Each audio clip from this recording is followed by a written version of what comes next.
This picturesque lake in Cameroon has caused thousands of deaths in 1986.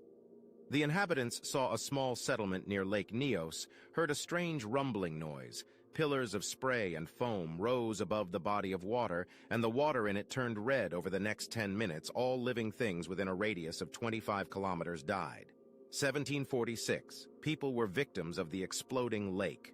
The explosion on Lake Nyos was not the first such disaster today in Cameroon alone. There are around 43 potentially dangerous lakes. They explode every few years, and no one knows how to prevent this. So could exploding lakes be the new apocalypse scenario? The Lake Nyos disaster was caused by a phenomenon that scientists call a limnic eruption, and it's not like an ordinary eruption or an underwater explosion. Such a catastrophe can happen at any volcanic lake.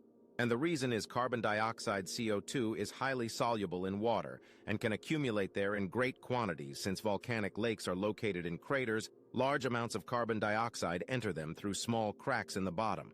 For example, there's a magma reservoir under Lake Nyos in Cameroon at a depth of about 80 kilometers. It releases CO2, which seeps through the rock and saturates the water in the lower layers of the lake. The moment the water pressure on these layers becomes critical, or to the contrary falls, the carbon dioxide gas bursts from beneath the lake and forms an invisible cloud during the disaster in Cameroon. A cloud of carbon dioxide with a volume of over 1 cubic kilometer and a mass of almost 1.3 million tons rose from the bowels of Lake Nyos. At the same moment, a column of spray and foam about 100 meters high burst into the sky over the lake. The eruption also triggered a 25-meter wave that hit the coast and took down part of the forest near the lake. At the same time, the water in Nyos turned red.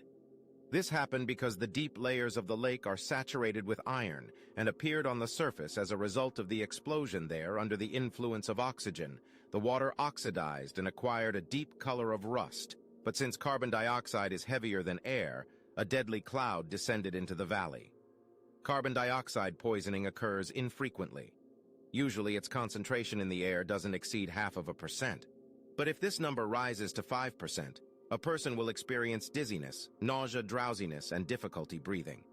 If the concentration of carbon dioxide rises to 10%, it can provoke convulsions, coma, and even death.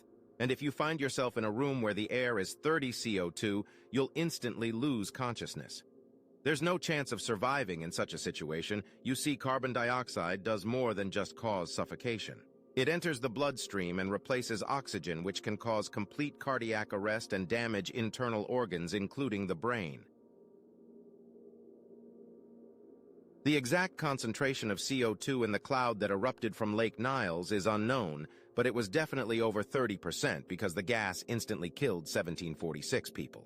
And 3,500 head of livestock. Only those who were on high ground when the cloud descended into the valley were able to escape. In addition to signs of suffocation, blisters and red spots appeared on the victims' bodies, and the survivors were called sensing the smell of sulfur and rotten eggs. Most likely other volcanic gases such as hydrogen sulfide escaped from the bowels of Lake Nyos along with the CO2. After a while, the cloud simply dissipated into the atmosphere among those who were within a radius of 25 kilometers from Lake Nyos. Only 161 people survived, but the worst part is that this disaster is not the first in history, and certainly not the last 2 years before the limnic eruption at Lake Nyos, 100 kilometers away. A similar disaster occurred at night. Residents of the area heard a strange explosion coming from Lake Manoon at that moment. A truck carrying 12 people was passing through the valley near the lake. The car's engine immediately stopped working as carbon dioxide displaced oxygen, and the combustion reaction could no longer take place. The people became trapped. The driver and 9 passengers lost consciousness and died on the spot. But 2 people sitting on top of the truck survived. That's because, as I said before, carbon dioxide is heavier than oxygen and nitrogen, which make up the air, so the colorless cloud that rose from the depths of Manoon was moving close to the ground. The victims had blisters on their skin as if from burns. In strange, discolored skin patches that doctors couldn't plain, the survivors reported smelling a bitter, acidic odor, which is uncharacteristic of CO2. The cloud probably consisted of a mixture of volcanic gases. In total, 37 local residents died that night. Researchers believe that such an eruption may happen again very soon. This time it'll occur on Lake Kivu, which is situated on the border between the Democratic Republic of the Congo and Rwanda. In this catastrophe, which could happen at any moment, risk becoming the largest in history and taking the lives of millions of people. But what triggers these limnic eruptions? The reason may lie in the industrial production of gas from volcanic lakes. Lake Kivu isn't like Niles or Manoon. It's located not in a volcanic crater, but at a fracture point in the Earth's crust, which is called a rift.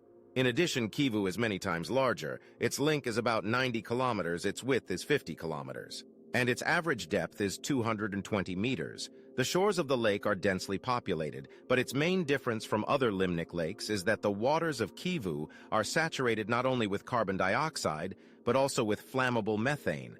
That's because the lake is home to colonies of bacteria that absorb vast amounts of CO2 and produce methane instead. According to preliminary estimates, the lake's waters may contain 65 cubic kilometers of methane and 256 cubic kilometers of carbon dioxide.